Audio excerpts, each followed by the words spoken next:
forbid I have to do this twice. Right, so I can only just do it once. So, so they're going to be looking at the main thing which I really liked in the video is look at like what about the head, like when are you rewarding? So when are you timing your mark? So initially it could be something along the lines of timing the dog for looking up at you, but when do we actually use that? What do we actually use? You know, dogs can't walk around like that all day kind of thing. So what are we actually doing and how? So it's just to get you thinking about that and then looking at the different versions of how to do some loose leash and sort of starting that kind of thing. So if I can remember how to do share, because it's been like 2 weeks and God forbid that my brain works and holds any kind of information. Here we go. So can you now see my screen? Oh, yes. Yep, you got it. Yep. So you should have Laura full frontal. Yes. Yep. Excellent. Has it gone to full screen now? Yep. Yes. Perfect. All right then. So we're going to listen to this and then we'll have a chat around it. Is an obedience heel the same as a service dog heel? So everyone's seen those amazing clips of dogs in this beautiful heads-up obedience heeling position where the dog is looking up at the handler with tons of focus, energy, and generally some beautiful animation to their gait. It's really a sight to behold. Or maybe you've seen videos of service dogs walking with their heads up, staring at their handler while navigating a store. I know I've posted clips like that in the past. But this week, I got a question about training a service dog to heel. And this person asked if the obedience heel is the same as the service dog heel. So today we're going to dive into the similarities and differences that you may find when your goal is service dog work versus obedience style heeling. We're also going to talk about how eye contact can sometimes be used as management and how a neutral head position can sometimes make your heeling just fall apart. So we'll talk about preventing that as well.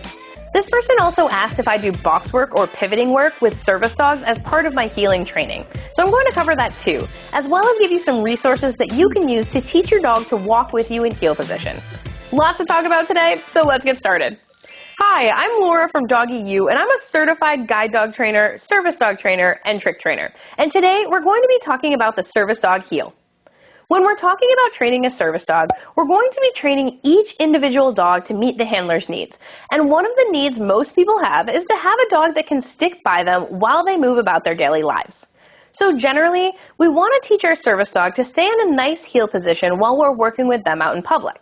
We want their shoulder and front leg to be loosely in line with our legs, and we want them to be near enough to us that we're staying connected and can navigate narrow areas together in public. Now, of course, there's certain tasks where we might want variance on this position, but this is the general position most service dogs will work in. But then the question is this picture that I just painted the same behavior as an obedience heel? Do we even want a flashy obedience heel? Let's discuss. While a heads-up style of heeling looks super great for social media, the reality is it's not the way that most service dogs travel through the world. Most service dogs walk with a neutral head and neck and only look up at handler to voluntarily check in or when asked. So if the heads-up heeling behavior looks so much cooler and flashier, then why wouldn't we want our service dog to look up at us all the time and look super cool and flashy and engaged in public? Reasons we don't want a sustained heads-up eye contact heel. The first big reason is short-term versus long-term behavior. When you see these dogs doing these beautiful and fancy heads-up heeling behaviors, you're seeing dogs that are required to maintain that position for a max of 10 to 15 minutes. Max. And they're generally bred to be able to travel in this style of animated heel position. And they also work up to being able to sustain that 10-minute duration. But a service dog doesn't work for 10 to 15 minutes. They could work for multiple hours at a time. For instance, if you were out at the mall or running errands. And keeping the dog's head up in that position is not sustainable or comfortable for the dog for long periods. So the function of these two types of heeling are totally different. With service dogs, we generally want the dog to be able to see what's in front of them so that the dog doesn't trip over curbs or terrain and can navigate obstacles. And if your service dog is in a guiding role, we need them to be guiding or leading, whether it's indicating stairs, finding an exit, or finding a seat. Those things are not possible without physically looking at the environment around them. Another reason we don't want a long duration heads up heel is that it can create body imbalances from constantly looking up to one side. Service dog handlers tend to work dogs on one side predominantly. Long term, looking in one direction for a very long period of time might cause muscle imbalances. And finally, we're actually looking for economy, the most efficient and comfortable way for your dog to move from point A to point B, because many of our dogs are working with us all day long. They need to conserve mental and physical energy. How can we help them do that? By not requiring a position that's not their natural way of travel. And I want to talk about one more thing here regarding eye contact. But before we do that, can you let me know you're enjoying this video by heading on down and booping that like button? Doing so positively reinforces me for making these videos and lets me know that you want me to make more of them. All right, back to eye contact. Eye contact in and of itself can also be management. So when we take away the eye contact, what do we get from the service dog? We actually have to train the dog to maintain the heeling position without eye contact. Eye contact is management because you've essentially taught an incompatible behavior, meaning the dog can't sniff and stare at you at the same time. But we need to actually train the dog to be able to have their gaze forward and neutral and not become distracted. Service dog handlers who only train the obedience style heads up eye contact heel often find that the dog falls apart if they aren't 100% focused up on the human. Now, training-wise, teaching the dog to look up at you and heel can be a great way to start the heeling training process. But at a certain point in training, I actually transitioned from rewarding for eye contact to rewarding for maintaining physical position next to me, regardless of the position of the dog's head, as long as it's not sniffing the environment. Meaning, I'll mark and reward when the dog's head is in a neutral position looking forward. If you don't practice marking and rewarding for this neutral position, the dog can fall apart when not in this eye contact heel. So be sure to reward the relational position you actually want your dog in versus only rewarding for eye contact. Box work and pivoting. Now, when I'm training heeling, I definitely do train box work, which is one name for the fancy pivoting on the bucket that you see many trainers do. And while this does help with heel and being able to find and maintain heel position, I more use it for service dogs as a way for them to learn more about their body and how it moves in space. Dogs aren't born knowing where their hind end is. They think that everything after the front feet just follows along, so I have to actually teach them about their hind end. I want to teach puppies from an early age how to independently move each body part. This in and of itself is important if you need them to scooch closer to you, but it's also a building block for learning other behaviors like rear foot targets and the backup. I also see a lot of service dogs that struggle with stares, and this can often be the result of poor body awareness and control. The more we can do to help our dogs feel comfortable and confident in their body, the less problems that arise with common issues like fear of underfootings or stares. Body confidence is critical for a service dog. So if you want to see me training some fancy footwork to a young puppy that's just learning this stuff, I just posted a video over on Patreon of young service dog prospect Bixby working through some pivoting work that will be helpful in your own body confidence and heeling journey. You can join Patreon for just $4 and not only get access to that video and my monthly live Q&As, but also get access to a whole library of Patreon exclusive videos that include uncut training sessions where you can see what to do when things don't go as planned. This is also where I'll be documenting my training journey with my new puppy. So if that interests you, you can check it out at the link below. And if you want some more help with learning loose leash walking skills, I've actually put my loose leash walking playlists here. It's going to go over everything from loose leash walking strategy, human skills, because we're half the equation, along with teaching your dog to come to heel and foundation exercises. All that right here for you to check out, so you should click on it now. You all have an awesome day and happy training. Okay, so I've actually just posted that extra video that she was just talking about there. I was just posting that for... Hi, we're back. Yeah, I've just posted that on the Facebook page so that you can go and have a look at that next video that she was talking about. But there was just a few things that I thought were sort of interesting just in that little video then to comment on. The first one that I really, really like. I mean, firstly, has anybody got any questions or comments about it? Have you got anything that came up for you? Vicky, are you just now terrified? Are you all right? Just trying to take it all in. Perfect. So is there anything that's come up for anybody and you're like, okay, I don't understand what she was meant by that or blah, blah, blah? No. We're good? Great. So the first thing that I really wanted to talk about was at the beginning when she said about walking through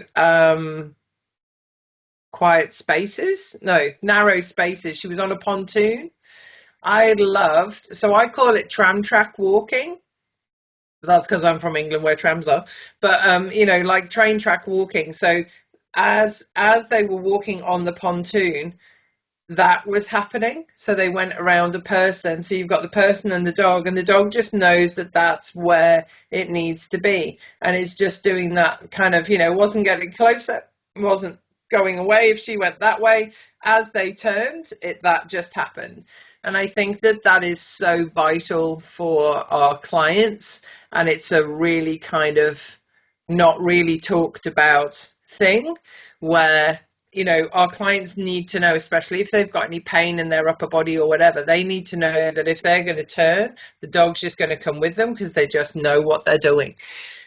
So I really liked that example of that. The next one really was around to discuss the difference in positioning between guiding and assistance dog. So an assistance dog who is a guiding dog needs to be with their back legs in line with the handler's legs, whereas most assistance dogs don't need that. The reason being, if you're walking down the street and there is an obstacle in front of you and the dog doesn't have a left bend option because there's a building line or there's a big hole in the floor or whatever the heck it is, they have to be in front so that they can actually get in front of the handler to push round to the right.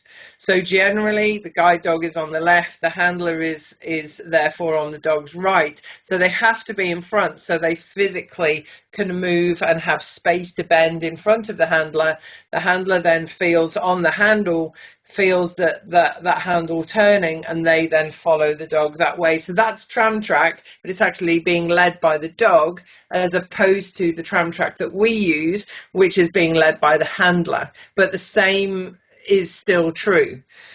I also really liked, so we talk a lot, and Vicky, this would be the first time you've heard it, but the rest have heard it ad nauseum, where you started training a behavior at home where in a really familiar area where the dog has nothing else to concentrate, you just teach a behavior until you know that the dog is responding to that. And then you start increasing your distance, your duration, your distraction, and then you start diminishing treats.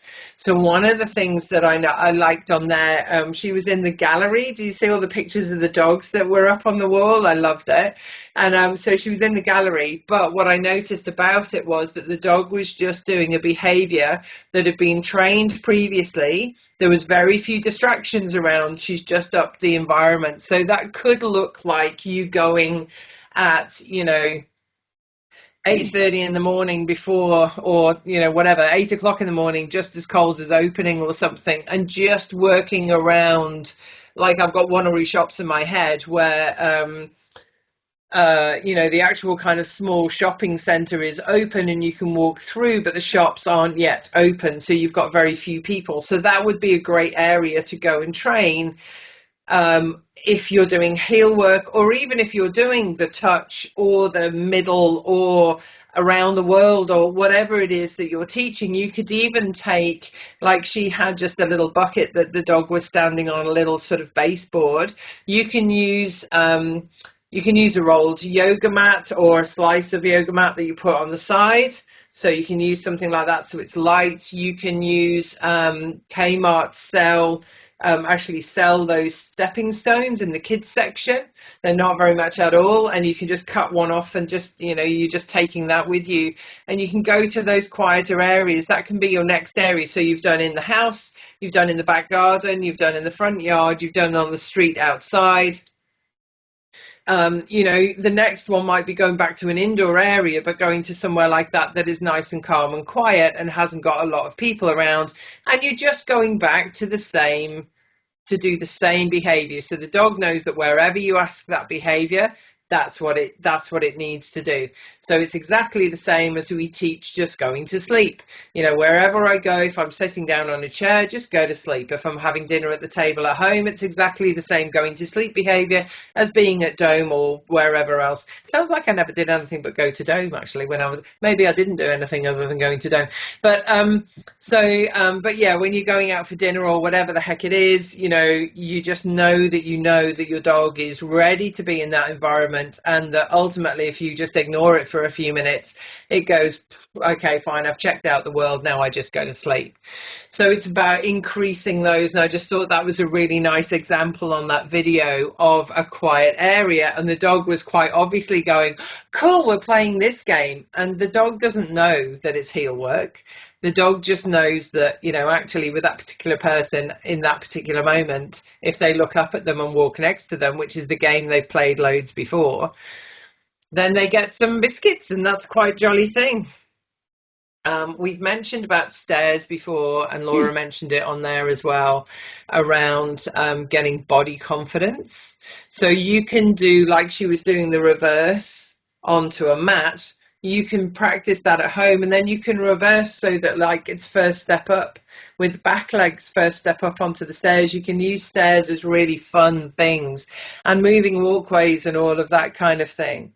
But going up and down stairs, it's around you know, not lunging for the top or the bottom, placing the front feet on the step to do a solid stop, so that if we've got a client with balance issues, it's just around kind of spending that time at the bottom, on the bottom step, and moving, you know, us walking up and down 2 steps and coming back down again, but rewarding the dog for staying there, so that the dog, like when they're with their client, they're like, haha, stairs, here are some stairs, and we stand here, and, you know, until the dog is asked, okay, hop up, let's go, so that the person can find the handrail, get the foot back, you know, get a foot up on the step, get their balance, and then they know that the dog isn't going to just launch up the rest of the stairs, because you guys have done the whole thing of, okay, we go 2 steps and stop, 2 more steps and stop. We might go reverse, we might go up, we might do a U-turn and come back down again. So there's no anticipation for the dog that they're going to go upstairs and then lunge off at the top. So those things just came up for me just about that little video. Thought it was a great little video just explaining some stuff. On the Facebook page, I've put some more stuff there around, I've put the next link around heel work. So, you know, have a look at that. I keep banging on about heel work and about developing tasks at home and then bringing them out into the real world really gradually. That's because that's the only thing that matters. But the base fundamental foundation of everything is that the dog pretty much should be in a state of, shall I do this or shall I just go to sleep? Like, so yes, there's willingness, but underneath that there is a calmness. It's not like an excitability. So I know that Sandy, at the moment, you're dealing with, you know, a bit of a psychopath in a furry coat, and that's okay. It will change. It will change. However, the more calm that you teach at home, where when your dog is doing nothing, you go over and you just give him gentle stroke on the back, even when he's sort of just resting, gentle stroke on the back, even if he's lying down, from shoulders to hips, just good boy, I really like this, well done, just 3 times, and then walk off. There is then no need for him to come up into the high energy. Now, don't get me wrong, he's an adolescent boy, and he's a shepherd, so he's a suki lala, so he's going to be ridiculous. But he's going to need a playtime around about 4 o'clock in the afternoon, which is before arsenic hour. So arsenic hour was named, I think I've said this before, but Vicky, you probably haven't heard it, or maybe you have, I don't know. But yeah, arsenic hour is, so What Dogs was run until kind of 18 months ago. It was run out of my front room of my tiny little 3x1. And I had up to 14 Labradors under the age of 6 months in my house at any one point. So when I say it was an arsenic hour, was like, it was a race as to, you know, which one do I give it to first? Because they're just doing my head in right now. And so what I realized was that they would get to about 4 o'clock and start ramping up. And so if I made training time, like group training time, obviously you guys aren't necessarily doing group work, but group training time. So I've got 14 dogs and it's like, okay, I'm just going to stand here and sit, and you just get rewarded as you sit. And so pretty soon you've got 14 little 6-month-olds going, poof, I'm going to sit first so I get a biscuit. And then waiting until they lie down. There you go. Here's some more lie down, right? Treat. And they're like, okay, so we do this, and then we do that, and then we stand up, and then we do sitting. All of that crazy. I'm just too enthusiastic. I'm dying. So all of that crazy is then focused on, okay, what are you going to ask me to do next? So in the same way as in that video with Laura, then she was sending Cool Whip away. Best name ever for a dog, by the way, but Cool Whip. So sending Cool Whip away to go around and come to a box on her side, and then sending him back and come to a box on the other side. It looks like a really complicated behavior, but I would probably do something like that. Like you would start with, like the video showed, with her having the Labrador just stand, and she had her with the German Shepherd puppy standing and just moving the back end around, doing stuff like that with the dogs at about 4 o'clock. Means that they don't then get into arsenic hour. They are actually mentally tired already, so they don't necessarily need the crazy. They'll need a bit of a play after, just to kind of shake it off and reset themselves, then give them food, and then they'll go to sleep for the evening. So that's kind of to address that a little bit. So one of the things that I noticed on that video as well is that at some points Laura had her hand to the side of her, kind of down by her hip on the side where her treat pouch is going to be. Sometimes she held the treat in front of her. What she wasn't doing was guiding with a long hand, because then what you can get is you get the dog following. That is like luring. And luring is kind of, okay, 3 or 4 times you might lure for like move forward, but it's not like I'm always going to show you the way to go. So what you want is the dog making a choice about following that you then mark and reward. Vicky, do you know about marker training? Have you done marker training at all? No. Okay, good. I get to teach you, which I like. So, do you know, it's really funny. I have so many people coming and they're going, oh, but I don't know anything. I was like, bloody perfect, because I'll just tell you how. Oh, that's good then. It's perfect. It's just perfect. The worst thing for me is when I get people who come and they go, yeah, so I've done like puppy training, and then we did like advanced, and then we did like this thing, and then we did blah, blah, blah, blah, blah. And I just go, oh yeah, and how did you do that? Oh, well, every time he looked over there, I like gave him a crack, and then we would reward him. It's like, yeah, we're not going to do any of that. And then I've got to unteach all of that. So starting from zero is a really good place to be. Oh, well, that's good. I don't feel that bad then. No, don't. Seriously, no, you're perfect. Don't worry about it. Absolutely good. I must say, Vicky, I've been with What Dogs for almost 2 years now, and every time we have one of these sessions, I learn something new. So thank you, Kay. Yeah. Oh, good. Yeah, we learn till we die anyhow, don't we? We learn every day. Exactly. Every day's a school day. I know. Can you tell them a homeschooling mum? I'm like, gather, let me tell you, gather. All right. So marker training is, I should have the picture. There's a brilliant picture by a guy called Gary Larson, who is, he was really popular over here in like the 80s, and he did animation. 80s and 90s, he did animation and really funny sort of cards and posters and stuff like that. And one of the ones that he's got is the top half of it is split, and it's exactly the same picture in both, but the top half has a speech bubble coming from a dog handler who's looking down at a dog, and he's got his finger like this. And it's like what we say to dogs. And it's like, right, Ginger, if you sit there, I'm going to give you a biscuit. Okay, good lad. And then the one at the bottom is exactly the same picture. And it's like, what dog's here? And it goes, blah, blah, blah, ginger, blah, blah, blah, blah, blah, biscuit, blah, blah, good boy. And that's all it hears, right? And I just thought, God, that's actually such a brilliant example of the fact that they have no idea what we're saying. So marker training is a way, because they don't speak English, right? So marker training is a way of identifying for the dog the moment that you like something that they're doing. And so you choose a mark, and we use a yes in that kind of excited tone. It's the same as clicker training, but if you haven't, like for me, I've never got the clicker and the dog's doing like a perfect example of whatever it is, and I'm like, what is that clicker? And I've missed my moment. So marker training is best trained with you trying to train another human being. So I'm not going to make you do it now, but I'm going to give you an example of it.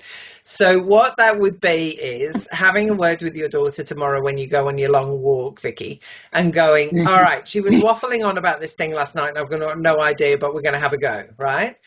So if, for example, so what we can't do for dogs, we cannot explain to them in English what we want them to do. So if we want the dog to stand on a box and pivot its rear end around, we can't explain that to them. So we can lure them by getting a treat and kind of moving them to when they stand on the box. But unless we tell them why they're getting that treat and for what moment they're getting that treat, they can't work out why they're getting the treat. They're like, well, if I follow your hand, I get a treat. If I step off the box on the other side, I get a treat. You know, like, what is it I'm getting the treat for? So marker training, a clear example of that, I guess, is to, if you're training somebody else, you do a thing where you pick a behavior. So for example, if you wanted me to touch my nose with my index finger, so not being able to explain it, you literally go, the training session has begun, in the same way as we sit down with a treat pouch and the dog goes, game on. All right, fine. And so then you give me nothing else, no other instruction at all. And so if I'm sitting down, I might stand up. You don't say yes for that. So, okay, I'll sit down again. So I might move my feet, one at one time, one at the other time. You don't say anything for that. Oh, okay, fine. I don't know. And then I get a yes because I've moved my hand. So then it's like, well, what did I do for that?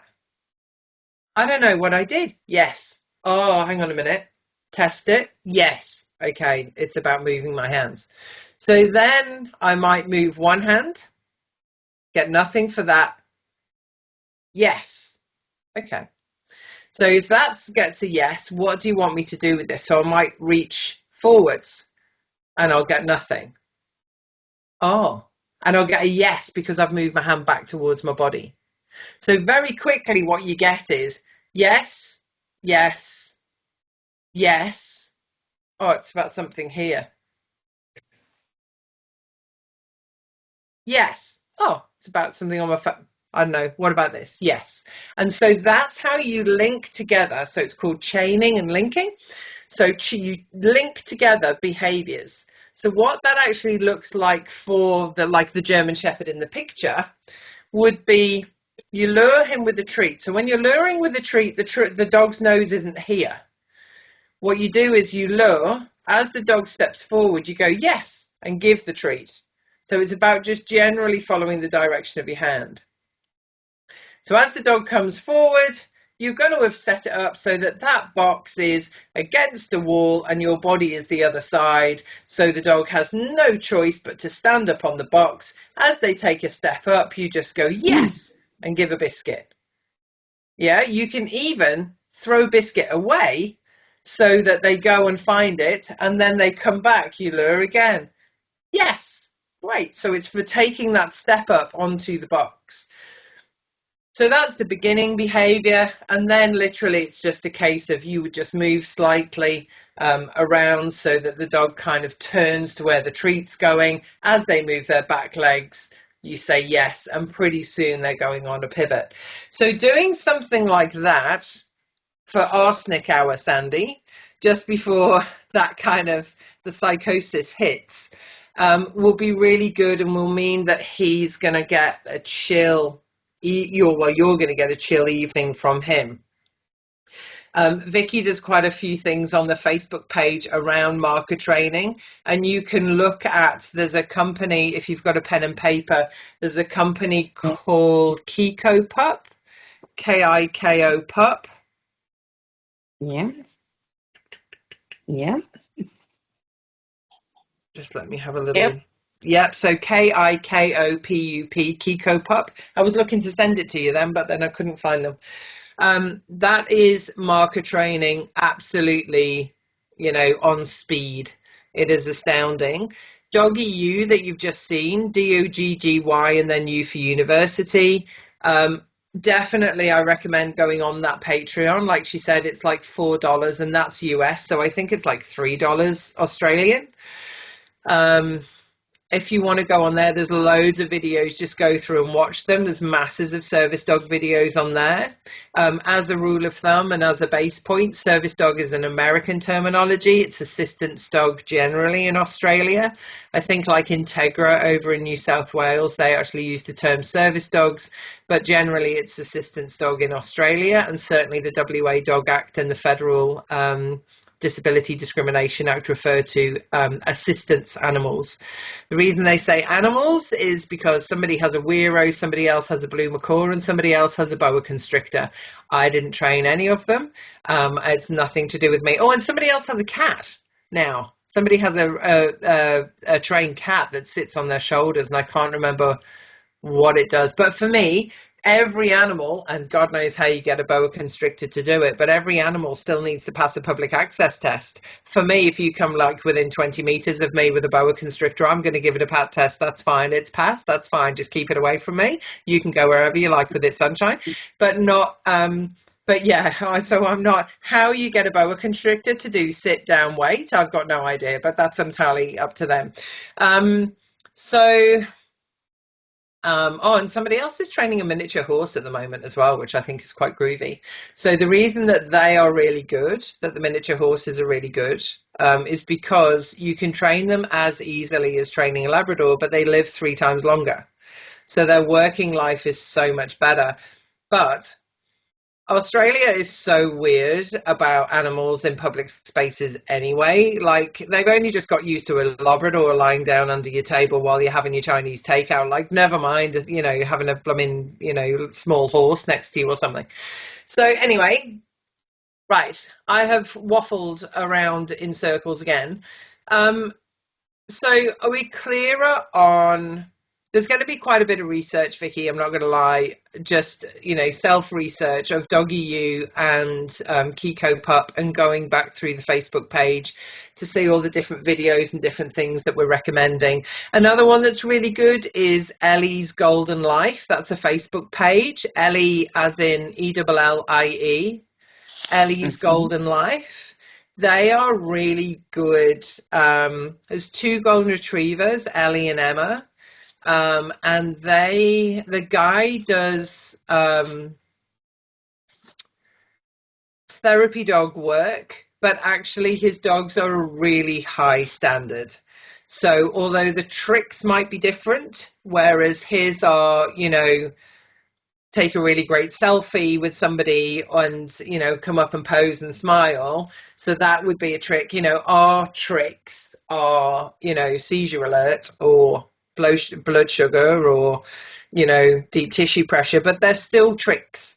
They're just tricks with a different purpose.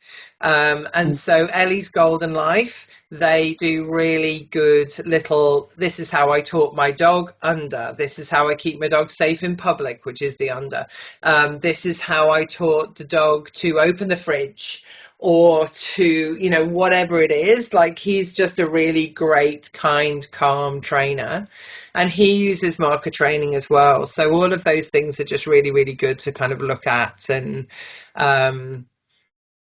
yeah, just to kind of get bedded down in just good trainers who are doing the right thing, I think.